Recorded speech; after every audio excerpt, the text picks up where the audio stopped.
Hello and welcome to Manila Storytellers. I am your host, B Canapi. This pandemic has not been good to our friends in the entertainment business. In particular, a lot of actors and actresses face the scepter of not getting any work until the situation normalizes, and God knows when that's going to happen. But for powerhouse actress Angeli Bayani, she's found her second wind during this pandemic doing what she does best: acting and teaching. Let's listen to what she has to say. Hi Angeli, kamusta na? Hi, okay naman. Thank you.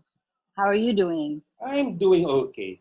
So, what's been keeping you busy during this, during this, God knows how many months of quarantine we've been undergoing? Well, a lot.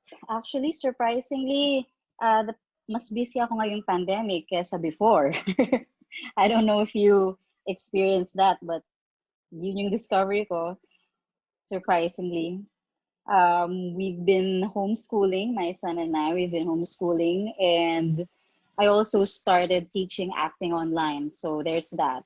Okay, let's latch on to that for a little bit. So, how did you how did you come up with this, online acting classes? Well, it's crazy, but sometime during early ECQ, maybe a couple or three people were telling me na, hey, why don't you try doing something online? And syempre, at the time, I was a little more concerned about the coronavirus than doing anything else. So alam mo yun, it took a while for that idea to sink in.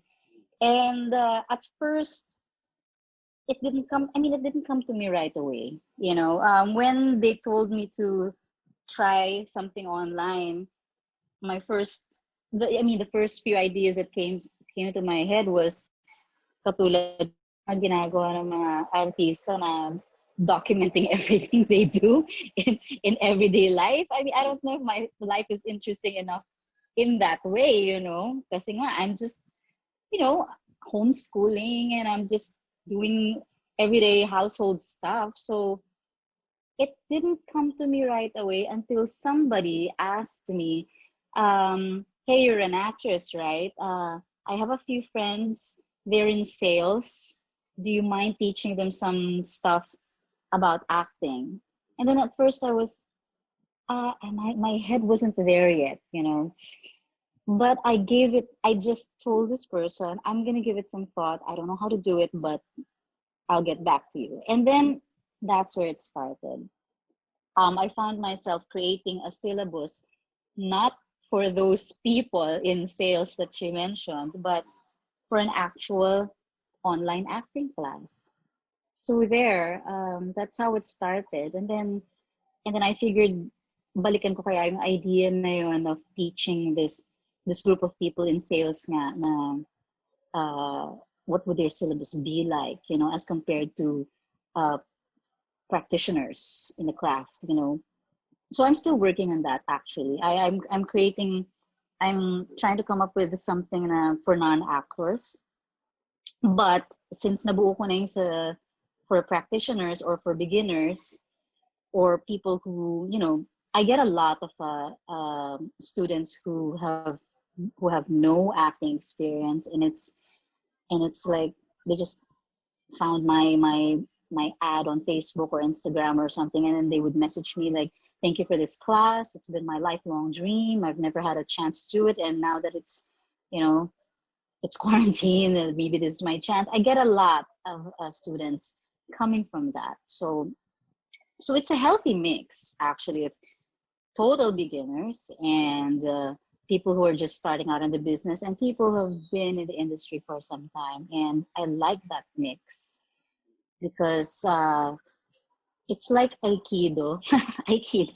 No, I mean, my boyfriend took Aikido and he would tell me that the yellow belts would be in the same class with the black belts.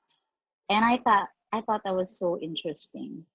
Na there are beginners and there are black belters in the same class. And it just made complete sense to me that they would be in the same class because, of course, maybe the black belters would be inspired by the yellow belters or, and vice versa.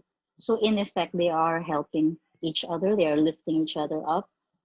So in my class, there are no beginners. There are no advanced actors. They're just actors.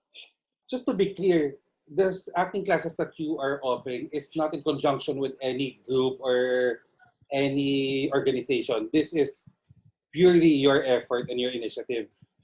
Yes, it is. But I did have some help with a few filmmakers. I They're saw. from the North Luzon Cinema Guild. Mm. Yeah. They came in because one of them is a friend of mine, actually. And they came in kasi pinakita ko sa kanya yung art cards na ginawa ko. I just wanted, somebody's opinion. Hey, can you take a look at this? And then he said, you know what? We're gonna do this. We're gonna help you out. So they took care of everything on that end. They made my art cards. They somehow managed to unearth all these photos of me on the internet and made several publicity materials out of it. So they're my team, the North Luzon Mm. Cinema Guild. Yeah, so I'm really thankful for that. They just decided to help me. But it's I mean they're my team, but I don't represent them and they don't represent me either. So, it's just a bunch of friends helping each other out. Ever since you started this classes, how many classes have you staged already? And more or less, how many people have you workshop? Well, I'm just on the second, actually, the second batch. Yung first batch, I had about 34 students, and I Wow! really did not expect that. Wow! Yes, I really did not expect Wow! that. Kasi Okay. in an Ang galing, in an galing! in-person workshop, Okay. I know. It's amazing. But it's probably also because I had help. I did have a lot of help actually in the first batch, and I'm hoping to be able to repeat it to second batch because in the first batch, I not only had these guys from the North Luzon Cinema Guild, I also had friends, my filmmaker friends, who helped me direct my students for their culminating activities. So these kids had the chance, beginner or not, to be directed by professional filmmakers. So I think that's amazing. I mean, nothing short of a miracle. Now I got these guys to do it for me, for my students. So I had help from them, and I also had a lot of help from fellow actors who shared their experience because that's the kind of the format that we came up with for my class, that it wouldn't just be me teaching. I mean, it would be me teaching the lessons, and then there would be these guys, these actors, um, who would come in and share their input as well. For example, the topic is script analysis. So I had Miss Irma Adlawan, no less, to share with my class, with my students, how she does script analysis. How many sessions, for example, per batch, how many classes do you stage? Well, I always put down that there are 10 sessions, but since my classes are split into 10 and 3, Mm. I'm doing about 20 sessions. And then there's more now. Oh, I didn't mention in the second batch, hiniwalay ko na yung sessions with we call them the guest mentors, these actors now who come Okay. in to share their experience. So hiniwalay ko na because I wanted to give them more time and also myself more time, And kasi dati, in the first batch, magkasama siya. Magkasama yung session ko and the sessions with the guest mentors. And we would end up uh, going for about 5 hours. And Oh my kawawa ako. God! And kawawa rin yung mga students kasi gutom na gutom talaga kami. We would really have our food beside us. As in, sumusubo ako ng breakfast or ng lunch or whatever it is I'm having at the moment. And nakikita ko rin yung mga students eating and I don't mind. Mm. Kasi another thing then that I realized about teaching acting online is that you cannot be as strict as you would be in an in-person acting class. But I decided for the second batch, hindi ko na uulitin yun kasi kawawa kami. So, hiniwalay ko na yung mga sessions with the guest mentors. So, probably if I add that all up, I'm gonna have 20. maybe 4 or 5 sessions, nakasama na din yung guest mentors. And then, of course, that's not including the rehearsals because I have to sit sa rehearsals ng lahat. Kasi nga ako yung nag-edit. So, I have to record via Zoom yung rehearsals nila so that when they want to come back to it, there's a recording. And most of the time, yun na rin yung ginagamit for I mean, if it's a good take, yun na rin yung ginagamit for the culminating activity. So, I don't know. If you ask me how many talaga, I really have no idea. Okay lang. Basta ang nakalagay 10 sessions. 10 sessions. Quote unquote. Yeah. Okay. I'm sure shifting to an online platform for acting classes must have had so many challenges. I mean, I would think that a workshop such as acting or performance in general would benefit more from a face-to-face type of experience. And yet you're telling me na you're having such a positive experience teaching this online. May pagbabago ba? What's the biggest difference with teaching this type of class online as opposed to face-to-face? I find that ako personally, I am more relaxed when I am teaching online. And when I'm relaxed, the students are relaxed, by default. So, kasi pag in person, there's always this, at least for me, there's always this, you have face that you have to put up na, okay, I'm your teacher for today, I know something you don't. I need you give me your respect right now. Turn off all your devices and all that, Pero alam mo yun, and sometimes you do have to do in an in-person class, lalo na when those kids have their managers or their handlers with me because there's always someone observing, And sometimes iniisip ko, am I trying to impress the handler or the manager? Diba? Ba't ba ako ganito? I mean, most of the time, I don't care naman. Pero syempre, nandiyan yung presence ng ibang tao. You know what I mean? Na who's probably going to give feedback to the agency or to the actual manager na, si Angeli ganito pala magturo, ganyan. They will either give, and I mean, you know what I mean? This is a non-practitioner observing your class. I-assume na natin na wala siyang alam sa acting. And probably, kung ano yung alam niya sa acting, it's not what is really going on. Right? Right. And with this concept he or she has of what acting is or should be, he will judge my workshop. Right? So there's that. Alam mo yun, they will either say it's amazing or it's I mean, what was that? Diba? I mean, there's always that there. There's always someone who is not going to understand what you're doing. And you will never have the opportunity to explain. Not that I want to explain. Diba? Kasi it will make sense to actors. It will make sense to directors. It won't make sense to you. Kaso ikaw yung magkakwento sa manager nung nakita mo that kind of thing. So wala yung pressure na yun. So I'm more relaxed online. I only have to, the only thing that I have to worry about is internet connection. Well, kasi minsan bigla na lang akong nawawala or some of my students bigla na lang. Diba?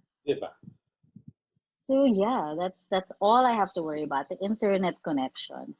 The exercises kasi, here's the thing. The reality is, naka-quarantine pa rin tayo. May pandemya pa rin.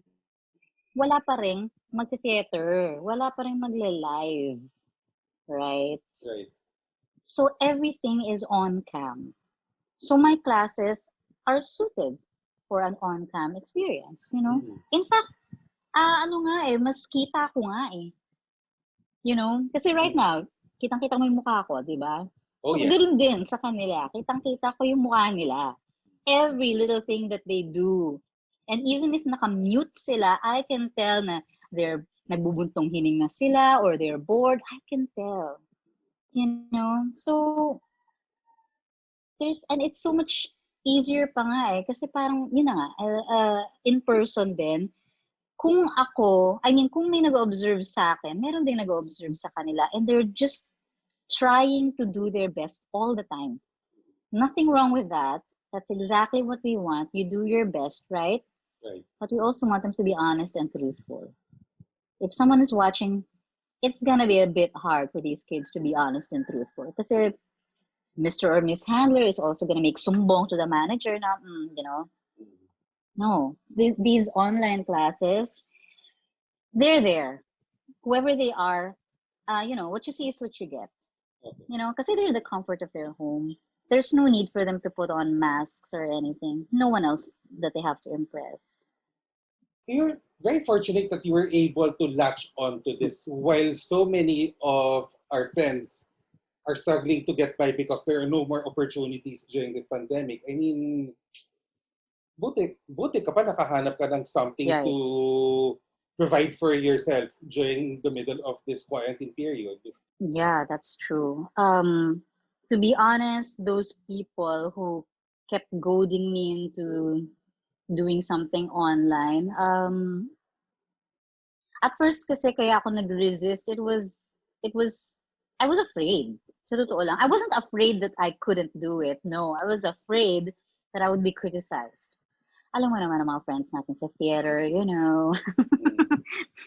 So, I was actually afraid that they would criticize me. But then, of course, at the end of the day, two things won out there. It was the fact that you need money. And I need to feed my kids, Yes. Yun yung probably Yes. unang-una. Mhm. Di ba? I mean, prangkahan na, Diyos ko. And the second was, eto is gonna sound, but there's just so much in me. I have to share it. I think it's my responsibility to share whatever I have. And whoever I attract, they're the ones who are meant to be in my class.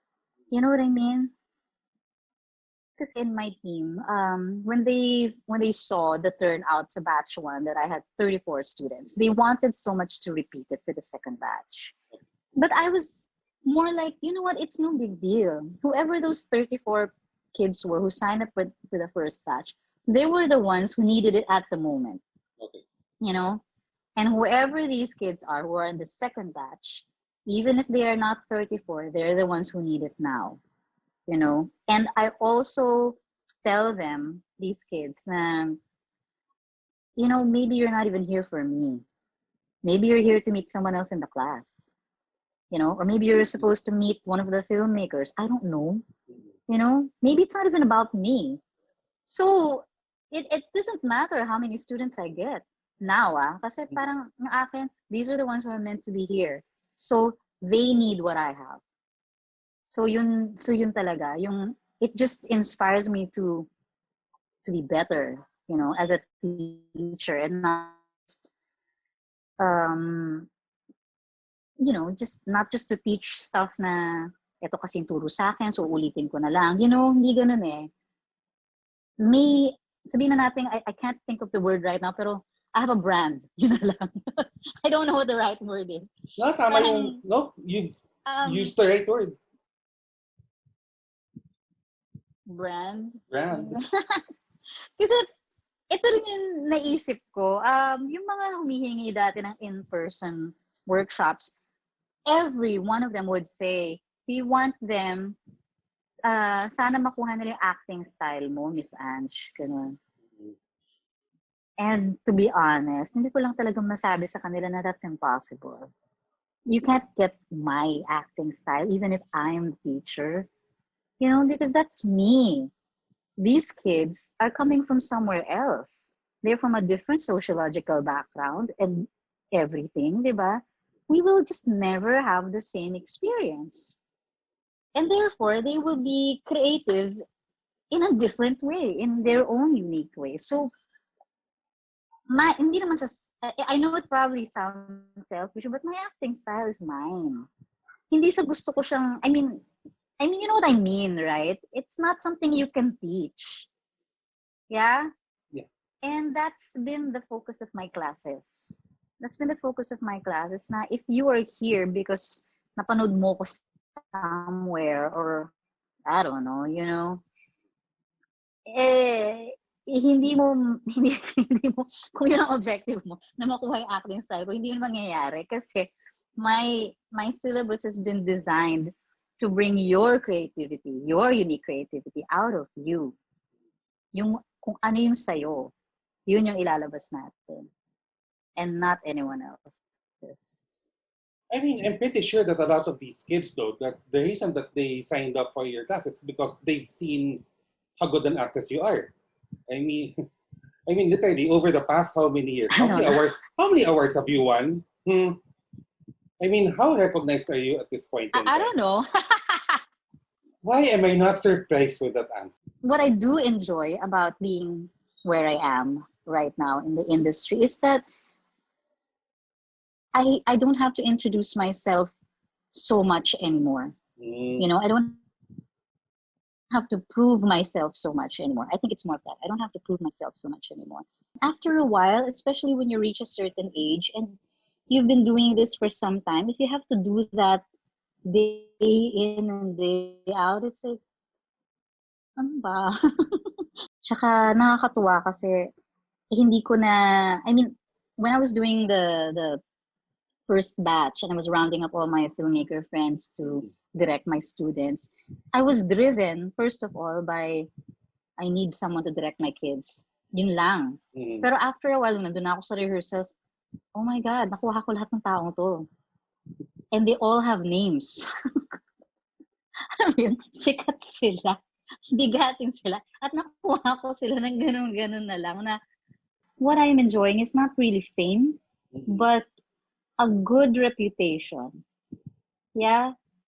So I have a good enough reputation that I am able to do this and round up all these people, just for the craft, Kasi they also love doing this. Kasi that's also, the thing na I mentioned na the students that I attract are the ones who are meant to be there. Same for the filmmakers and same for the guest mentors. Whoever says yes to me, they're the ones who are meant to be there.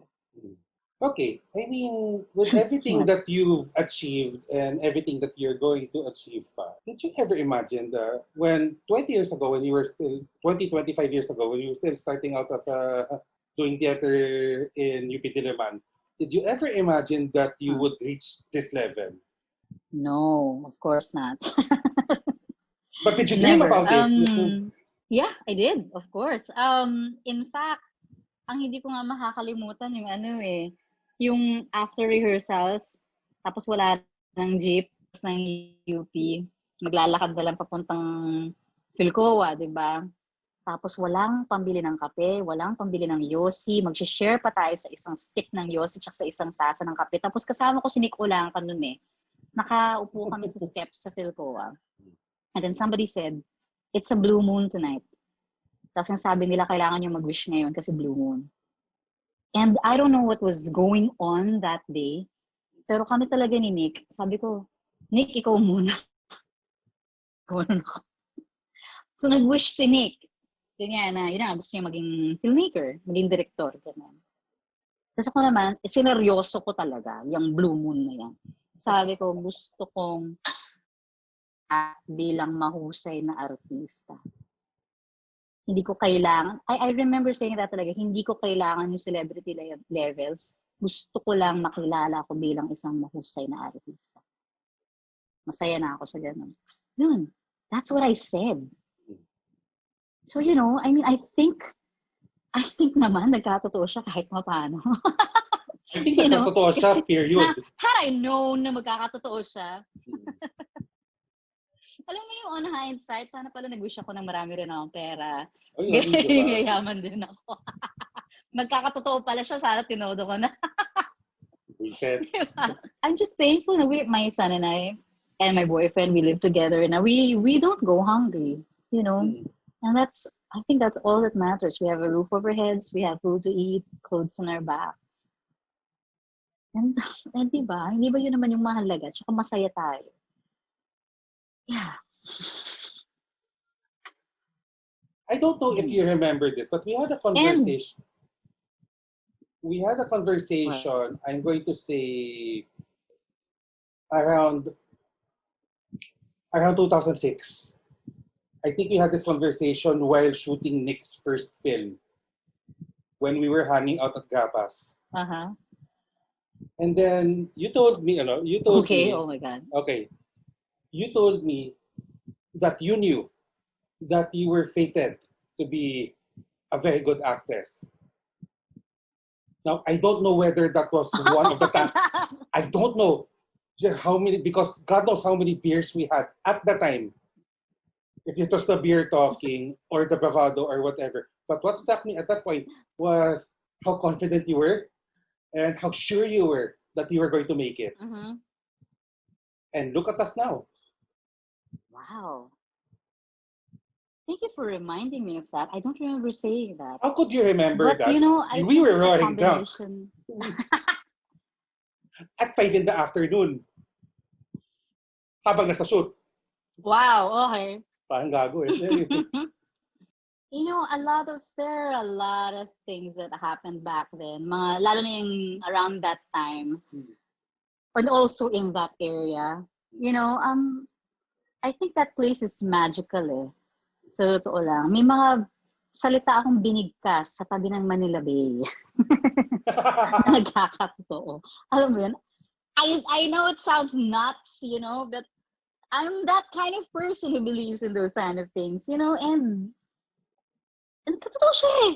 Diba? I mean, of course I didn't think it was gonna happen at the moment, but yeah. And then, meron nga akong isa pang sinabi, nagpaalala din sa akin yung isang friend ko. It was one of those moments na wala na kaming pangkain. Pamasahe na lang pa uwi. Gutom na kami, galing kaming rehearsals. Tapos we were sharing our money para makakain kami. And then, there were three of us eh. The two people who were with me, they were so discouraged na. And then, I don't know where I got the, enthusiasm. But I said, you know what, guys? Magaling tayo eh. Of course, hindi na to verbatim ah. Basta something to that effect. Magaling tayo eh. Someday, a few years from now, three young actors are going to be sitting in the exact place we are and talking about us in the same way that we are talking about these people, these veteran actors na hinahangaan natin. It's going to happen.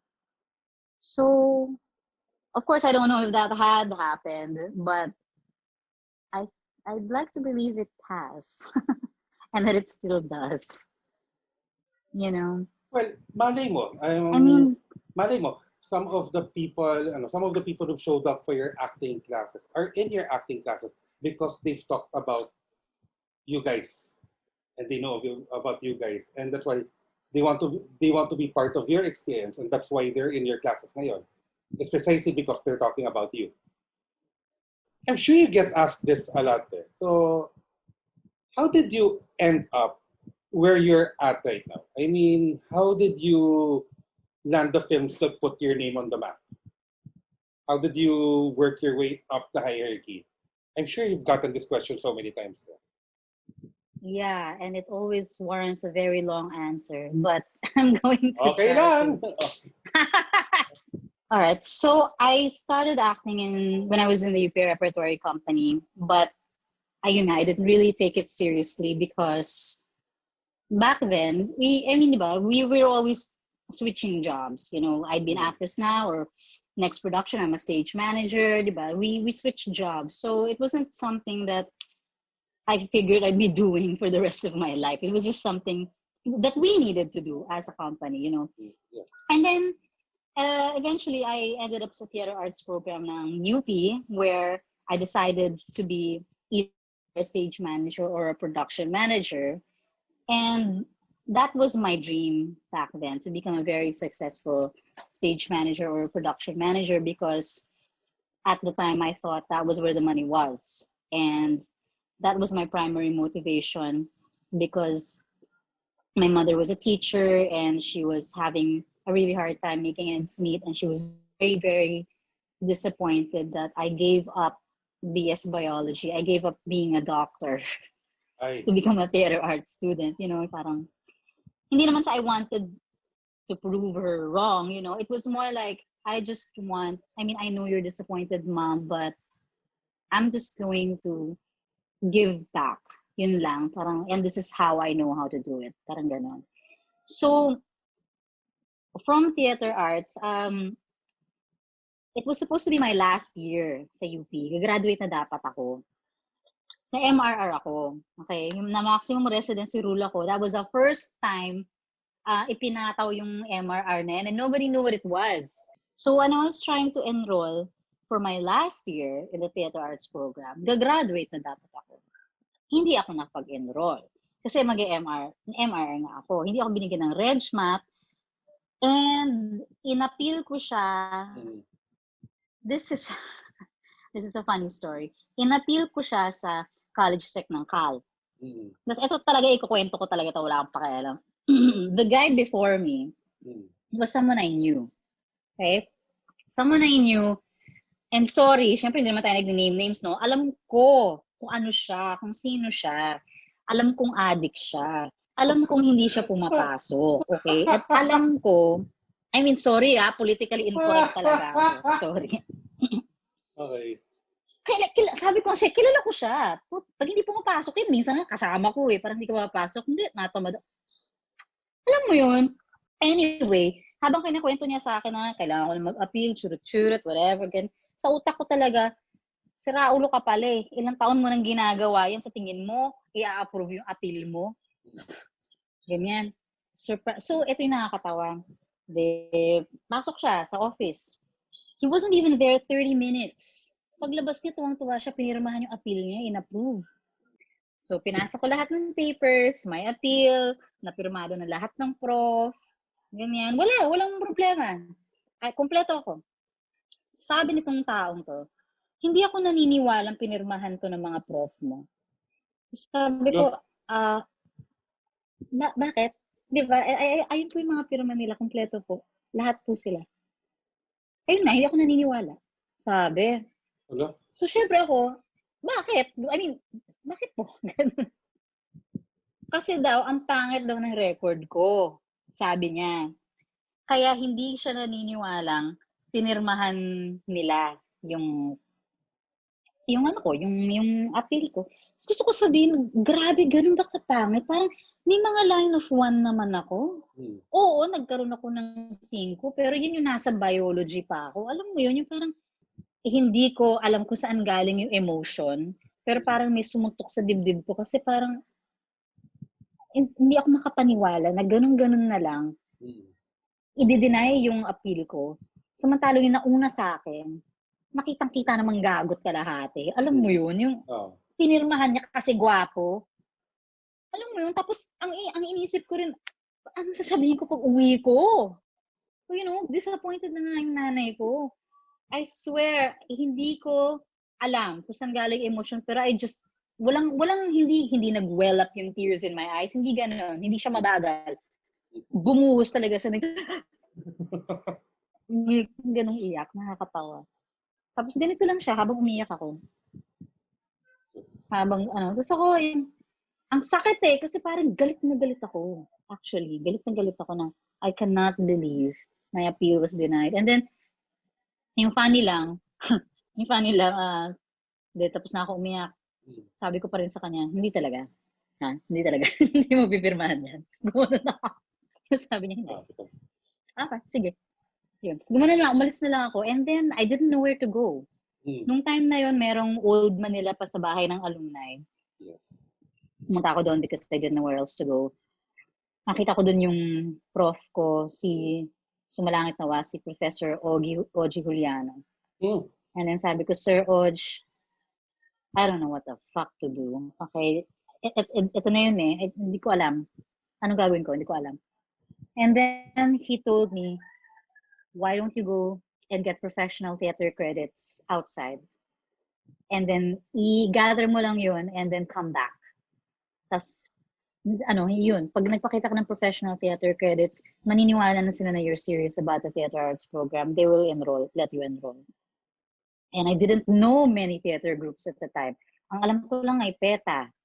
I found out na si Laverne ay nagtatrabaho as production manager sa Tanghalang Pilipino. I cannot remember how I found out.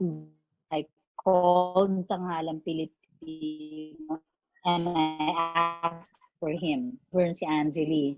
Kailangan nyo ba ng ATM, AS, kinuha. Gumanon na ako. Tapos sabi ni Laverne, hindi kasi sila nagtatanggap ng tagalabas. Unless OJT ka. Sabi ko, hindi ako OJT eh. Alam mo yun? So, in-explain ko kay Laverne, ito yung situation. Pero he couldn't do anything. Kasi hindi naman daw talaga naghahanap yung TP. Because they had a resident staff. So, sabi ko, alright, thanks. So, nandun na ako. Lalakarin ko na ba ang PETA? Hahanapin ko na ba? And then, a few days later, tumawag si Laverne and told me na, eto kasi nakakaloka din kay Laverne, Sabi niya sa akin, Angeli, good news. May audition. May audition sa CCP, may audition sa Tanghalan. Pumunta ka, ganyan. At dahil yung utak ko, nandun sa Getting Professional Theater Credits, sa ASM at APM, ang nasabi ko sa sarili ko, ang taray naman ng Tanghalan, pati yung staff, kailangan marunong umarte. May audition. Okay. Ang tanga, di ba? Yun yung naisip ko. So, anong time then, we just did Damas de Noche. So, I still remembered the monologue from that. Kasi kailangan mong prepare ng monologue eh. And then anyway, it was my turn. Ako yung monologue. Tapos na. Pauwi na ako. Hinabol ako nitong isang lalaki na singket. Sabi sa akin, next week. Tapos pag prepare these 2 monologues, paki-memorize, ganyan. And he was so excited Sabi ko, the seagull, Chekhov. Molière something, ewan ko, hindi ko na maalala. Eh, hindi nga ako umaarte, di ba? Ano to? Sabi ko, ano tong Molière? Yung ganun, pero sabi ko, okay, nakakaloka naman itong Tanghalan. Sabi ko, magtitimpla lang naman ako ng kape, di ba? Okay, ganun ako. Di ba? Ayun na. Tapos, bumalik ako. A week later, memorize ko, ganyan. Tapos, ang hirap ng second part ng audition this time kasi they kept asking me questions about my choices. Hindi nga ako umaarte, di ba? Sabi ko, anong choices? Ginawa ko lang to kasi ganito. Ito lang po yung, very ignorant sounding na ito po yung tingin ko, ito yung na-feel ko, etc. Ganyan. Kasi hindi ko magawa-gawa ng tama yung Molière, malamang, no? Kasi Molière yun. And then, eto na feeling ko yung yung aking pang Miss Universe na sagot, which got me into Tanghalan. Tinanong nila sa akin bakit The Seagull, yung title ng The Seagull. Okay. And I swear to God, I pulled this out of my ass. But sinabi ko talaga to with full conviction. Sabi ko, I read somewhere that since a seagull, sabi ko kasi a seagull is it's a bird that lives near water, right? I read somewhere that if you take away a seagull from any body of water, it will die of a broken heart. And then nakita ko yung tingin na ng panel, tingin na talaga sila ng, gano'n! Yun yung parang nangyari sa seagull, di ba? Na, basta, hindi natin pag-usapan. Basta yun yung sagot ko, hindi ko makakalimutan yun. Hindi nila tinanong sa akin kung saan ko nakuha yung sagot na yun. At siguro mamaya isi-share ko sa'yo. Pero, yun yung nagtinginan talaga sila ng OMG, ganyan. Okay, di umuwi na ako. A few days later, I got a call, apparently from the guy na nagbigay nga sa akin ng monologue, and he was like, congratulations, you got in! Kasi hindi niya nga rin din sinabi kung ano yung napasukan ko, no? Kasi nga, ako naman, pagkarinig ko ng you got in, sabi ko, oh my God, thank you, may trabaho na ako.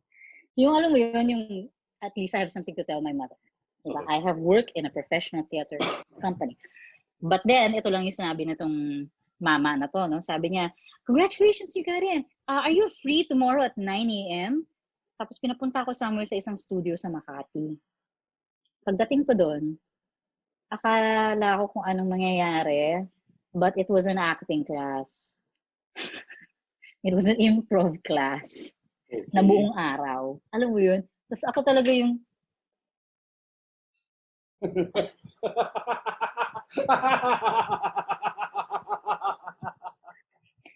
sabi ko talaga, ano to?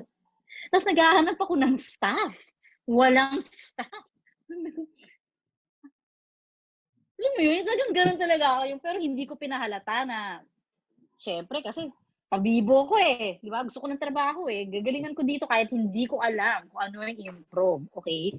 Ganun. And then it just, parang, sige, after the end of the day, hilong-hilo ako sa nangyari, di ba? Sabi sa akin, okay, see you on Tuesday, 1 o'clock sa CCP na tayo. So ako naman, ay, salamat. Production work. Yan. Same thing. Pagpasok ko, it was a class for voice, for musical theater. So, okay. Ng voice for musical theater, it was a dance class, ballet. And then one day, I ran into this girl from DUP na siya na pala yung bagong stage manager ng Tanghalan. So sabi ko, uy, napagkaroon ako, uy, ano na ba? Ganun ako, bigyan mo ng trabaho, ano na, kailan magpa-prod meet? Kailan magpa-pre-prod? Tapos itong si girl, sabi niya, ha? Bakit? Bakit? Tapos ako, kasi nagpa-pre-prod na, di ba? Tawagin mo kaya ako para makaano na ako, makaupo na ako sa meeting. Tapos ganun siya, hindi, okay lang, hindi ka namin kailangan. O, di ba hindi malinaw? Di ba? Walang malinaw sa nangyari. And then finally, tumawag ako dun sa, sa intercom ng CCP. Nagpa-connect ako sa office ng Tanghalan. Can I talk to, to Herbigo? Gumano ako. I should have known that I was the Associate Artistic Director of Tanghalan Pilipino. But, I didn't realize it back then. Sabi ko lang, I just need to talk to Herbigo. Kaya. So, here we go. Yes, Angeli, what can I do for you? So I asked the same question. Kailan tayo magpi-pre-prod? Tapos ganun din siya. Magpi-pre-prod na. Bakit? Yung ganun, so, bakit hindi pa ako tinatawag for the meeting? Bakit ka namin tatawagin? Yung ganun, parang tayo yung sagutan. Until finally, yung sabi niya, bakit hindi ka ba pumapasok? Pumapasok! Araw-araw ako nandito. Gumanon ako talaga, hindi ko nga maintindihan bakit ako nandito eh. Gumanon ako, am I not supposed to be at the office with you? Nag-pre-prod na pala. Gumanon ako. And then we realized, Angeli, you got into the Tanghalan Filipino Actors Company. Magalo ko sa phone. Ano yun? Ano yun? Tapos sabi ko, ayokong maging actors company. Gumanon na lang ako. Tapos siya din parang may moment na tahimik. Tapos sabi niya, well, we don't want you as an ASM or APM. So, sa phone talaga, crew, ganun. Meron nagsasalita sa akin. Oh my God. Sabi ko, okay, sige, gumanon na lang ako. Let me think about this. Gumanon ako. Sabi ko, shit, gumanon talaga ako. And then, kinausap ko yung coordinator ng Tanghalan. And then I said, may sahod ba itong ginagawa natin? Sabi niya, syempre, dahil hindi ko alam, di ba? She looked at me funny. Sabi niya, wala. Scholar ka eh. Wala kang sahod. But then she said, but you get 50 pesos for coming on time. 50 pesos. Kailan ko makukuha yung 50 pesos? Ano yun? 6 days a week may 50 pesos ako. Sabi niya, hindi. 4 days a week. Kasi Tuesday to Friday lang ang klase. Hindi ko alam kung anong sasabihin ko sa nanay ko. Yung hindi pala trabaho yung pinasok ko. Wala pala akong kikitain talaga. Kasi pamasahe ko lang yun eh. Taga Fairview ako eh. CCP nasa Pasay eh, no? Yung ganun. And so it was another major decision, di ba? Na I was really, torn. Aalis na ako. Yung ganun, wala naman pala dito. Hahanapin ko na lang yung PETA or whatever theater company is available. Alam mo yun? Tapos na pag-alaman ko pa yung Bulwagang Gantimpala, malapit lang, nasa Luneta. Lakarin ko kaya yung ganun. Hindi ko alam yung gagawin ko, but I don't know, I think the decision I made was based on, I'm here now, I mean, sa lahat ng theater, tatlo lang naman na alam kong theater company. Tanghalang Pilipino, PETA, Buwagang Gantimpala. This is where I ended up. All right, let's see where this goes. Ganun na ako. So I stayed. Again, I was motivated by money. Pero the only way to get that sahod was to be good. Sabi ko, saan nakabase ang pagiging apprentice ko, ang pagiging member ko? Performance sa class. Alam mo yun talaga? Really? Kailangan, alam mo yun? And it took me the better part of the first year ng pagiging scholar ko to get it in my head. Kasi nga, nandun lang yung utak ko kung magkano yung kikitain ko. And Herbie, at first, nalaman ko na lang to eventually, I mean later on, nalaman ko na lang na he really, really wanted to have me sa Actors Company. He thought I was so good dun sa audition. He called me an exciting scholar. Alam mo yun, there's this exciting scholar. Ganyan. And when I started to behave poorly sa classes, I was not delivering. Kasi I didn't know what I was doing Alam mo yun, para sa akin malaking achievement na yung fact na nandito ako ng isang buong taon nang wala akong kasahod-sahod. Alam mo yun, tinitipid ko pa yung 250 per day. Tapos, nag-summer workshop, ganyan, so bakante kami. Somehow, during that, somewhere in between that first year and the second year, something happened and I don't really know what it was. Kasi pagbalik ko for my second year, Herbie was like, there's something different about you. Tapos ako naman, like what? Ganyan pa ako. Hindi ko alam. But apparently, I had done a complete 180. I was suddenly this generous actress. I was suddenly enjoying myself. I was doing well in class. I was having fun. I was generous. I don't know what happened, okay? Alam mo yun? And it started from there. And I made that decision a long time ago, diba, na I'm here for whatever reason. But this time I did it with a full heart. I'm here for whatever reason and I'm happy. I just discovered that I'm actually good at acting. Okay. I'm actually good at this. Diba? Parang ganon. And then I started to enjoy my time sa tanghalan. And then I spent 4 years there. And this is the part that I'm not going to go into much detail, but around this time, nagkaroon na ng Cinemalaya.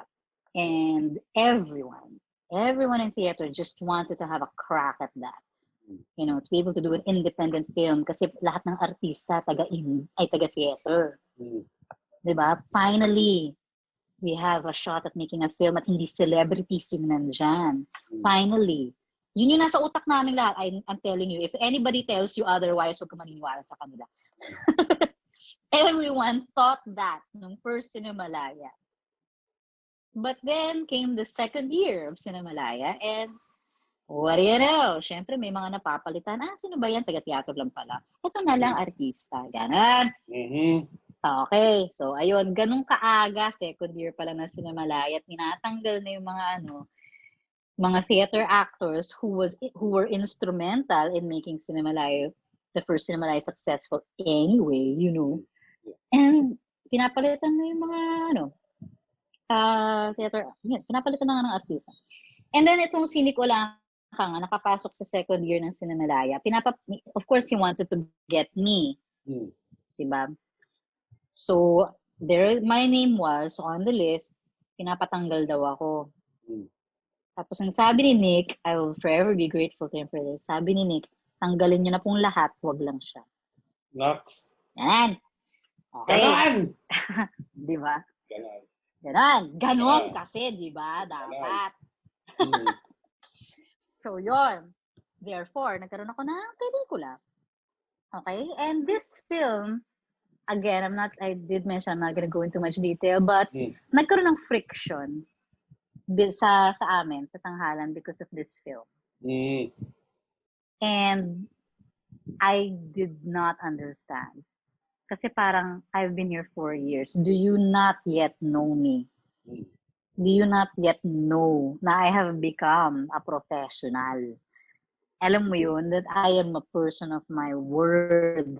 I'm good at this. I love this. I mean, where is this all coming from, you know? Mm-mm. And then I left. I left Tanghalan. And then I started doing theater in other theater groups, with other theater groups. Pero unti-unti nang pumapasok yung mga indie. Until finally, hindi na ako nagte-theater, puro indie na lang.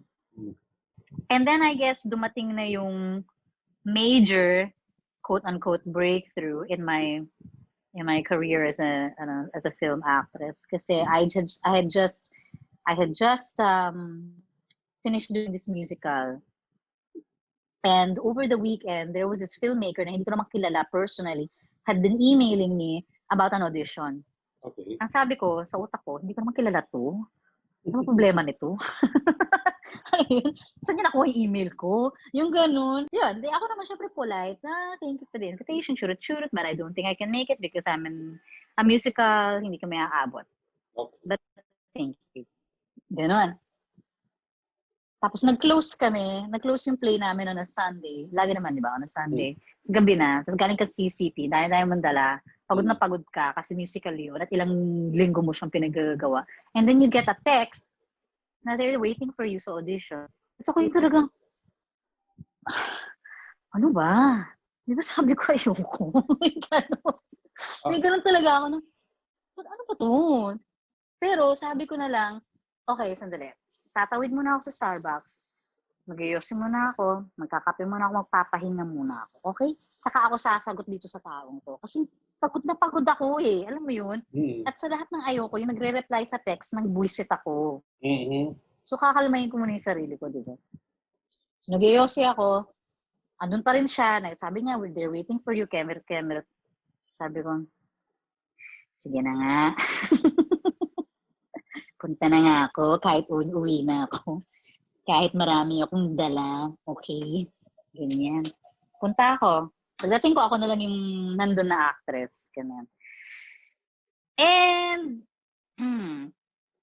let's just say, na a year later, after this audition, nag-shoot na ako sa Singapore.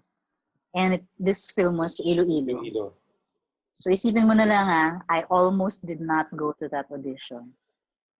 I almost didn't go dahil asar na asar ako at pagod na pagod ako at inis na inis ako sa buhay ko at that time. Alam mo yun. And then anyway, a year later nga, I'm working on that film. And then a year later, it gets into Cannes and wins the Camera d'Or. And that's really when it all started. Kasi also at the time, I was doing Norte. That's another accident, by the way. I suddenly found myself in a Love Diaz film.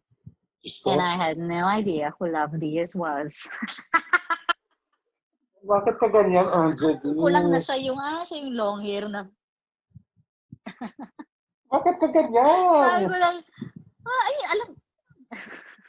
And then, ayun na nga, I found myself in a Love Diaz film na biglang, it's in Venice.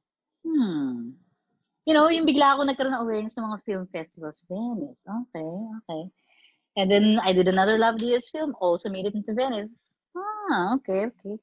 And then third Love Diaz film ko, I was like, nakapasok sa Cannes. Ayun na. Tapos yung Iloilo, Cannes. Iloilo and Norte got into Cannes in the same year. So that was crazy. Because apparently that hasn't happened to anyone yet. So that was crazy. And tapos nanalo pa ng Camera d'Or yung isa. So, natural, pag uwi ko sa independent film circuit, everyone was talking about it, you know. I didn't think na ikakasikat ko siya ng bongga. Ang akin lang, wow, nakapunta ako ng Cannes. Alam mo yun, yung tunayin di ba? Pangarap to eh. Grabe. Alam mo yun, first time to eh. Tapos dalawang pelikula agad. Yung parang iba rin, di ba? Yung parang, wow, Lord, this is amazing. So, yeah, so it kind of started there. I think if I'm going to just go back a bit, na parang if I am going to try to answer yung question mo na how I got here, Mm. I think it's because I have this attitude na every I accept everything na nangyayari siya for a reason. Whatever reason it is, I don't have to understand what it is right now. I'll figure it out later. I'll cross the bridge when I get there. It's a Mm. process. Everything is a process. Maybe this is something I need to do now. So I'm not afraid of that. Of course, not everything that happened is something I am proud of. But Yes. Oh, no. I have, I really have no regrets. I mean, I wouldn't be the person I am now if it weren't for all of that, the good and the bad. And besides, perfection isn't really interesting. So now, so fast forward, and we're here right now. You're in the position at your point in your life that you stage workshops online, and people take you so seriously that they help you out, and people are coming to get into your sessions. Nandun ka na, you have enough of a reputation that you are picked up for good projects. You have enough of a reputation that people take you seriously Right. when you stage projects like this workshop series of yours. I don't think, Mm-hmm. going back lang dun sa sinabi mo, if you think that if people are trying to emulate you or looking up to you and want to get inspiration from you, what would you tell, what advice would you give these kinds of people? You have to be completely and utterly honest with yourself. Being honest with yourself is the first thing you need to do, no matter what your profession is, I would say. Because you have to find out your why. The why is the most important question you could ask yourself. Mm-hmm. Kasi parang, di ba, when we're kids, they ask you, what do you want to be when you grow up? They never ask you why, Mm-hmm. di ba? I think you have to ask yourself that. Why do you even want to do what you want to do? Mm-hmm. Diba? And it has to be really honest. And what I tell my students is, you keep asking why until one answer. You know, na parang, why do you want to be an actress? Because I like acting. Why? Why do you like acting? You get me? Yes. Hanggat sa marating mo ng core, kapag wala nang question to be asked, that's it. That's the answer you're looking for. That's the most honest answer ever. Kasi maybe it's about becoming a good mother. You Mm-hmm. know, maybe because sometimes that's what I think. Now maybe I had to become the person I am now because maybe my son is going to be something someday, and he needs me to be this kind of mother. You know what I mean? Yes. Maybe it's not about me. You know what I mean? Yes. I do. Kasi yun yung belief ko na, di ba, I started out na, just work with the people who want to work with you. Everything happens for a reason. You may not understand, blah, blah, blah, just etc. But now I'm also, I mean, dumagdag na sa part na, um, yung happiness mo, your personal happiness is actually important if you want to secure the happiness of your child. Mm-hmm. That's a nice way of looking at it. Okay. Anyway, and with that, thank you very much for sitting in with us and doing this interview, Angeli. I really, really appreciate it. Thank you. Thank you for this, B. Thank you very much for coming to the show and entertaining us, Angeli. Your story was something fantastic to listen to. Okay, plugging time. Please follow Wonder Manila's social media accounts right now. Okay. Blender Media is our technical partner for Manila Storytellers, and without their expertise, this show would not be possible. Please follow their social accounts right now. Okay. All right. And with that, this has been B Canapi, and this has been Manila Storytellers. Good night.